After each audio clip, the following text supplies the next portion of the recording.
कैसे भगवान महाकाल यहाँ विराजमान हुए।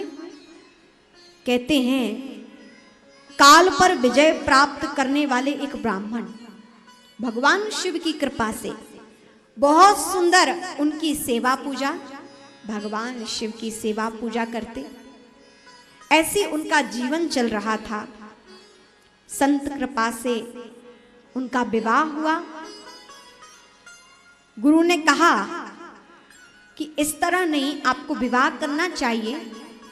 वो तो चाहते थे कि वो सब कुछ विरक्ति लेकर भगवान शिव के हो जाएं, लेकिन गुरुदेव ने आदेश दिया कि आप भगवान की सेवा पूजा करिए, लेकिन आप गृहस्थ जीवन में रहकर करिए। और कहते हैं कि उन ब्राह्मण ने, जिनका नाम वेदप्रिय था, विवाह हुआ। संत की कृपा की तुम्हें भगवान शिव की प्राप्ति होगी। गुरु पर निष्ठा, गुरु वचनों पर निष्ठा, भगवान शिव की खूब सेवा पूजा की।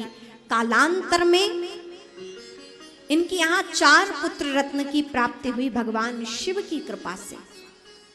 और कहते हैं कि एक दैत्य उज्जैन नगरी पर आक्रमण करने आया।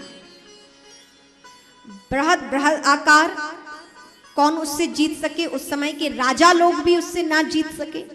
ऐसा हाहाकार त्राहिमाम चारों ओर उसने मचाई। कहते हैं कि वो दैत्य उज्जैन तक आ गया, अंदर भगवान महाकालेश्वर की पिंडी के पास आ गया।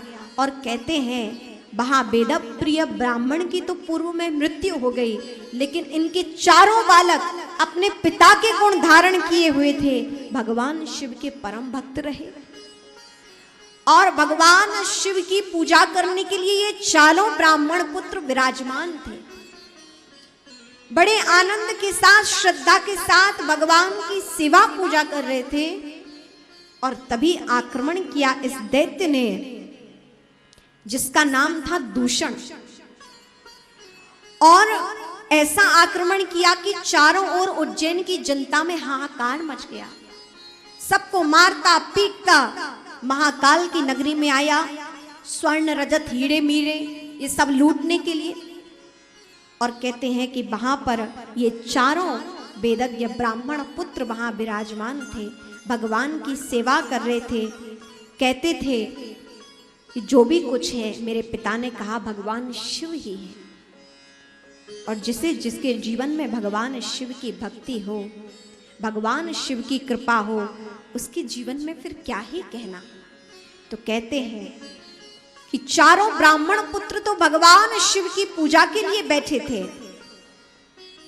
और जैसे ही वह दूषण नाम का राक्षस इन चारों का वध करने के लिए आया, तो उसी शिवलिंग से भगवान साक्षात प्रकट हो गए।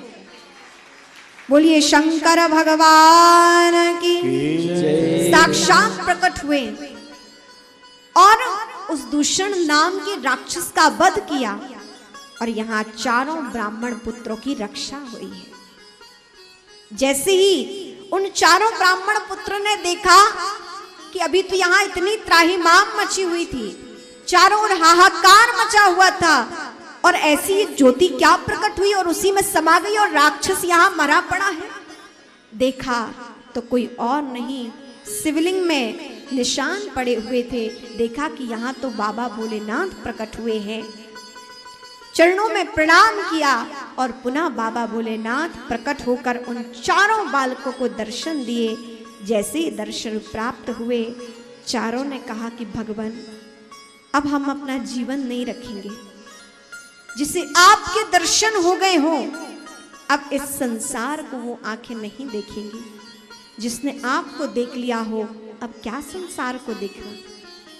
जैसे गोपियां जहां देखती थी, वहां उन्हें भगवान कृष्ण नजर आते थे। जहां देखे जित देखूं तित श्याममयी है, श्याम कुंज वन यमुना श्यामा, श्याम गगन घन घटा छई है, जित देखूं तित श्याममयी है। जिस प्रकार गोपियां केवल भगवान कृष्ण को चाहती थीं, और भगवान कृष्ण को देखने के बाद उन्होंने कभी किसी को देखा नहीं, क्योंकि उनकी दृष्टि में इस प्रकार कृष्ण बस गए थे कि वो जहां भी देखती थी, उन्हें किसी भी रूप में सिर्फ कृष्ण ही नजर आते थे।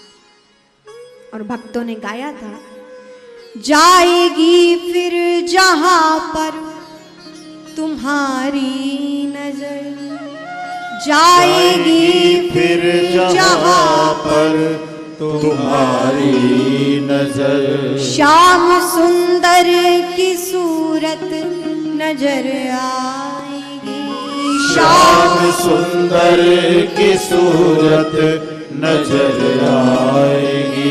श्याम सुंदर की सूरत नजर आएगी। श्याम सुंदर की सूरत नजर आएगी। जहां देखती उन्हें भगवान श्री कृष्ण दिखते, उनके अलावा किसी और को वो देखना नहीं चाहती थी। उसी प्रकार परम शिव भक्त इन चारों ब्राह्मण बालकों ने कहा, हे भगवान, अब मेरी दृष्टि ने भी आपके दर्शन कर लिए हैं, अब हम अपने प्राणों को रखना नहीं चाहते हैं, अब ये आंखें संसार को नहीं देखेंगी।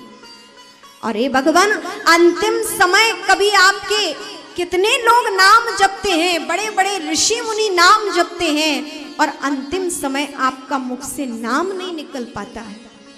मृत्यु के समक्ष व्यक्ति शरीर को शिथिलता को प्राप्त हो जाता है, आपका नाम मुख से नहीं निकलता है। लेकिन हे भगवान, हमें तो आपके साक्षात दर्शन हो रहे हैं, और अब कितना ही समय है, और अब प्राणों को क्या रखूं, हमें तो हमारे जीवन का लक्ष्य मिल गया है, आपके दर्शन हो गए हैं।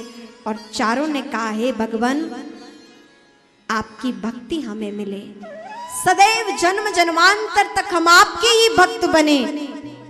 और भगवान शिव ने कहा, पुत्रों वरदान मांगो, तुम्हें क्या चाहिए? तो ब्राह्मण बालकों ने कहा, भगवान, जिस प्रकार हमारी रक्षा करने के लिए यहाँ आप आए हैं, भक्ति आपने प्रदान की है, इसी प्रकार सदैव सदैव के लिए आप यहाँ वास करिए और अपने भक्तों का कल्याण कीजिएगा। उनके निवेदन पर भगवान शिव महाकाल के रूप में आज भी उज्जैन में वास करके अपने भक्तों की रक्षा कर रहे हैं। बोलिए महाकालेश्वर भगवान की जय। और कलयुग में साक्षात भगवान शिव महाकाल के रूप में विराजमान है, जिनके नाम लेने से जीव के समस्त पाप तत्क्षण नष्ट हो जाते हैं। बस नाम भाव से लिया हो, हृदय से लिया हो।